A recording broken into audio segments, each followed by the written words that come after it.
एक बार उनका नाम से जोरदार ताली हो चाहिए। सोनी कुमारी जी, चलो सोनी कुमारी जी, आपने हमारी आवाज सुना थी तो आपने से निवेदन आग्रह किया था से गिराऊ और जे हमारा आशा है उम्मीद है जे राग और छाप हमारे समक्ष आपने लाई नहीं से अवश्य रूप से पूरा कर प्रयास आपने करवाए। सोनी कुमारी जी, भुवनेश्वर सिंह चरकागोढ़ी और लोडे सिंह थमगाड़ा कर तरफ से जगदीश बड़ाई जी के 100 रुपया का नजराना पेश कर रहे हैं। तहे दिल से कलाकार बंधु और इस मंच पर ऐसा सहयोगरत व्यक्ति के आभार व्यक्त करेला, धन्यवाद देवेला। तो लो आपने एक बार जोरदार ताली हो चाहिए सोनी जी ले।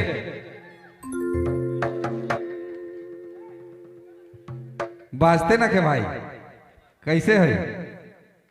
चलो एक से कलाकार बंधु आपने मन समक्ष आवल है। अभी रात बाकी है तो बात भी बाकी है।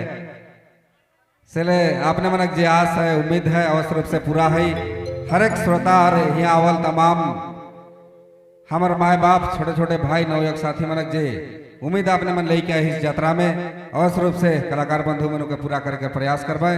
एक से कलाकार अपने मनक समक्ष यहाँ विराजमान है तो ले सुंदर सा नजराना लेके सोनी कुमारी जी।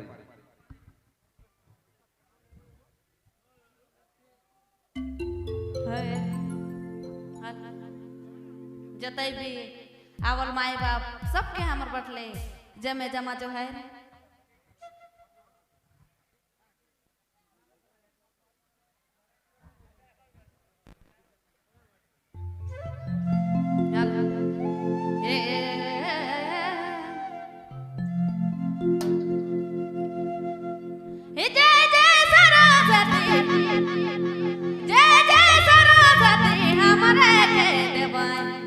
अरे हमारे के देवाय बुद्धि हाथ जोड़ी माता करती ए माता करती